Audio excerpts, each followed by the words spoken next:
distinguished viewers, welcome to another wonderful episode of the Street Assembly, where we bring to you discussions, debates, and arguments from newspaper stand.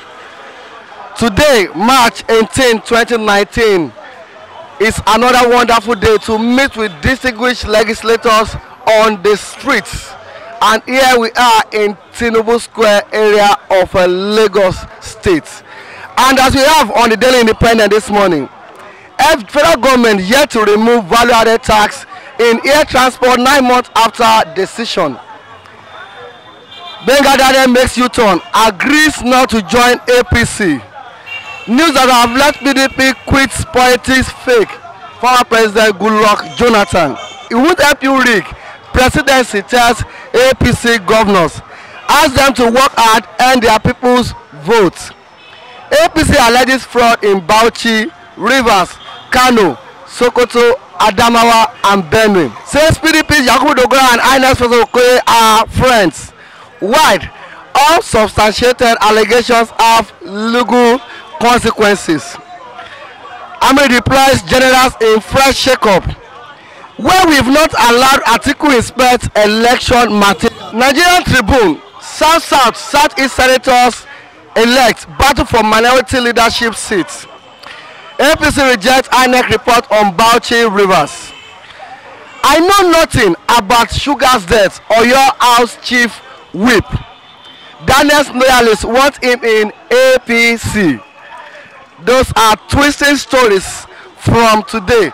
EFCC says we are not aware of raid on Justice Onoge's farm. Government abduct traditional ruler in Edo State. Daily Source says I won't interfere in supplementary poll in Benue, Kano, others. President Buhari. Battle for Senate top post odds up. Northeast, Southeast push for presidency. Ekweremadu, Abaribe, Unamani may lock us for minority leaders position. These and many more. The distinguished legislators here we talk about. My name is Dr. Squared and this is Citizen Information Network. And here is still another wonderful episode on the Street Assembly.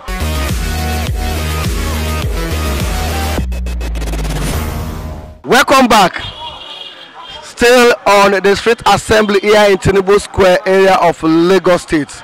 And as you can see, I am flagged on right and left with some very distinguished street parliamentarians here. And you will be very, very enlightened and educated about some of the political issues in this country beyond even what is contained in today's newspapers. Good morning, sir. Good morning. What's the name, sir? I'm Mr. Charles Ugozo. Oh, all right, good morning, sir. Yeah, my name is Abdulrashid Afelele. Okay, sir. Mr. Charles, we won't help you rig presidency.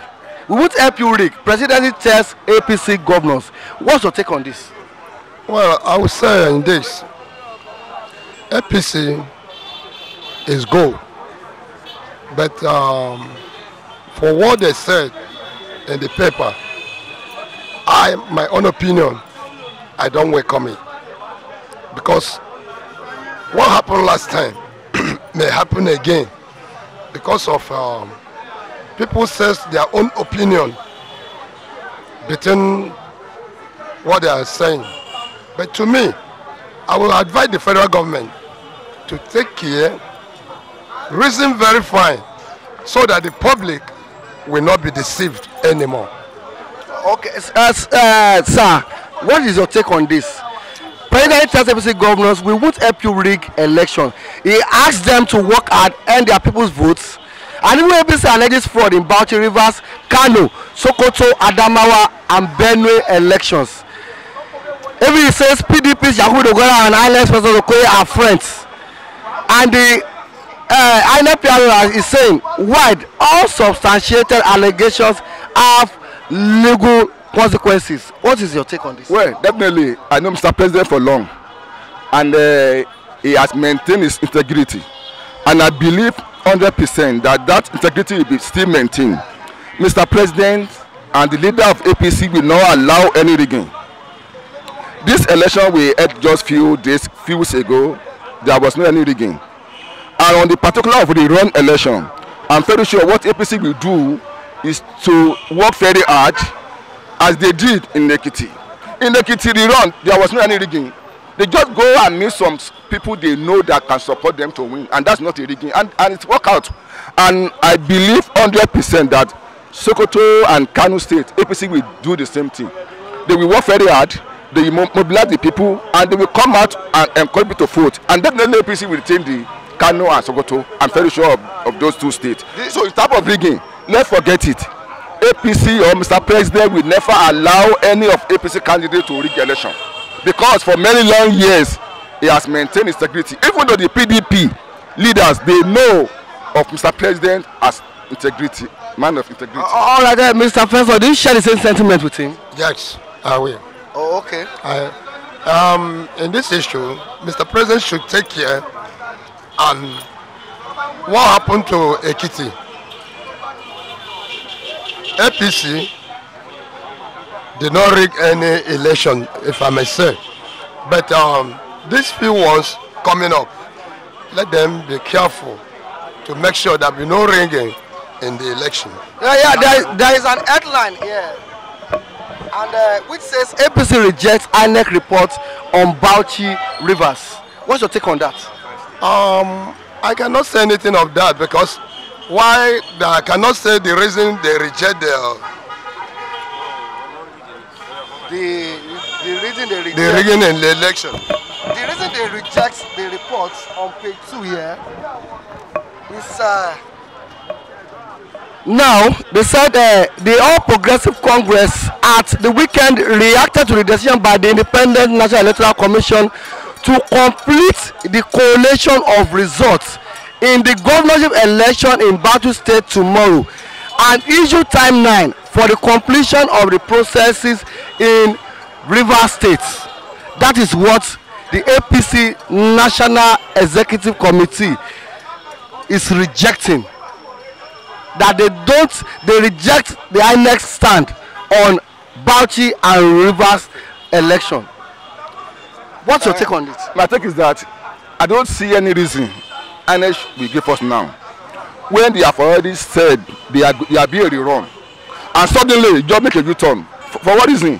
So APC has every right to criticize that decision, because what we all believe from the INEC is that they are being rerun, and in Rivers State there was no any result of election up to today. Nobody can say this is what APC score, this is what PDP score. So how can you just say you conduct only election in 6 local government? So what about the other local government? As if they are affirmed by who? So INEC need to convince Nigeria more why there will be no more rerun in Bauchi, and why election will be held in Rivers State for only 6 local government. They have to convince us we are not a fool. If the same thing happen, I'm very sure PDP too will make a foul. So let INEC convince us. Otherwise, let there be rerun election. Let's be transparent. No, Nigeria, what we need is transparency. This time around, we don't want any rigging in election. Any governor that is not performing can lose election. But let there be transparency in the INEC and the election process. Let there be transparency in the INEC structure and in the election process. The senators elect under the party of the All Progressive Congress are jostling for the Senate presidency now. What's your take on this? Well, I must say they are good if they will do their job very fine. But in another way, PDP has their own part to play, and likewise APC has their own part to play. But all we need is somebody to lead us, tell us the truth, and stop deceiving the masses. We need the right people to be there. We need the right people to be there. Sir, Senate presidency, what's your take on it? Yeah, APC must sit tight. They must not allow what happened in 2015 to repeat itself. Why some people who are not having any integrity will mount to the post of a Senate president. Now they have to sit tight from now, not when it is 2 days to the inauguration. They have to sit down now and analyze it among themselves and look at the most credible, most integrity among those senators, because Senate president is very, very crucial. It's very, very important in any government we are doing. Nothing a president can do without the assistance of the Senate, and that Senate depends on who head that Senate. So if Mr. President and the APC leader to fall asleep and allow some people who doesn't have integrity, who doesn't have interest of Nigeria at hand, who are only for their pocket, if they allow them to get to that position, Nigeria is in trouble again. We know what happened last year. We know why some budgets are delayed for 7 months. We know why some allocation, some bill that should be passed for between a month take about 6 months. But any bill that told the Senate, you can see within 2 weeks, 3 weeks, they pass it. So now I pledge with Mr. President and all the stakeholders in the APC to sit tight and make sure they sit down. I know that there are about 5 people contesting for the Senate president. Fine, let them sit among themselves and look at who is the most credible among them. I believe all of them will be credible. Who is the most credible? Who is the most trusted? Who is the most that love Nigerian masses at heart? Let them sit down and pick that one person before the inauguration, so that what happened in last National Assembly will not repeat itself again. All right, the APC National Committee should sit tight to ensure that what happened in 2015 to not repeat itself again. We'll be right back after this break.